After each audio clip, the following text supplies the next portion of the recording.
అందరికీ నమస్కారం. నిన్నటి నుంచి మీరందరూ ఒక వీడియో చూస్తున్నారు.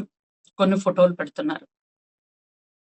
సభ్యత, సంస్కారం లేకుండా కొన్ని కుక్కలు నా కుటుంబాన్ని, నా పిల్లల్ని, నా భర్తని అందరినీ అవమానపరచాలని ఉద్దేశంతో కొన్ని ఫోటోలు, వీడియోలు పెడుతున్నారు.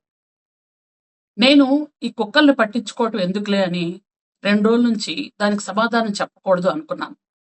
కానీ నన్ను అభిమానించే వాళ్ళు కొంతమంది అసలు విషయం ఏంటో తెలియక కంగారు పడుతున్నారు. అందుకనే ఈ వివరణ నేను ఇస్తున్నాను. ఈ నెల ఇవి పెడుతున్నారు గాని ఆగస్టు 29వ తేదీ నా కొడుకు పుట్టినరోజు. ఆ రోజు నా ఇంట్లో విజయవాడలో నా కొడుకు నేను పార్టీ చేసుకున్నాం.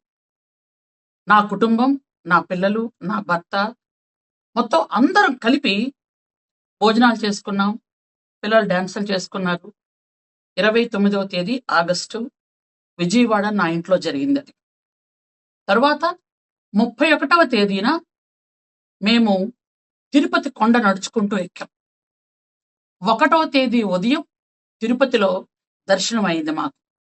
ఆ రోజు రాత్రి మళ్ళీ విజయవాడ వరదల కారణంగా నారా చంద్రబాబు నాయుడు గారు పూర్తిగా కలెక్టరేట్లో ఉండిపోతున్నారని నైటే నేను ఇక్కడికి వచ్చేసాను. అయితే తిరుపతిలో నేను పద్మావతి గెస్ట్ హౌస్లో ఉన్న అసలు సందర్భాలే లేవు.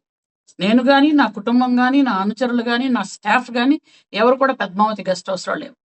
అయినా ఒక అమ్మవారిని కొలిసే వ్యక్తిగా, ముత్యాలమ్మ తల్లి జాతరను జరిపించే వంశంలో పుట్టిన ఆడబిడ్డగా నేను చెప్తున్నాను. తిరుపతిలో అలాంటి పిచ్చి పనులు, పనికిమాలిన పనులు ఎవరు చేస్తారో మీ అందరికీ తెలుసు. నిజంగా అట్లాంటి పనులు చేసినా, ఆ దేవుణ్ణి అవమానించినా ఇంతకు పూర్వం ఏమైపోయారో మీ అందరికీ తెలుసు. నేను అమ్మవారిని కొలిసే వ్యక్తిగా, ఆ గోవింద నామాలు జపించే వ్యక్తిగా చెప్తున్నాను. నిజంగా ఈ వీడియోలు వైరల్ చేసిన వాడు ఎవడో గాని, ఆ కుక్కలు ఎవరో గాని మీకు నిజాలు తెలుసో లేదో నాకు తెలియదు. భగవంతుడు మాత్రం మీకు చూపిస్తాడు.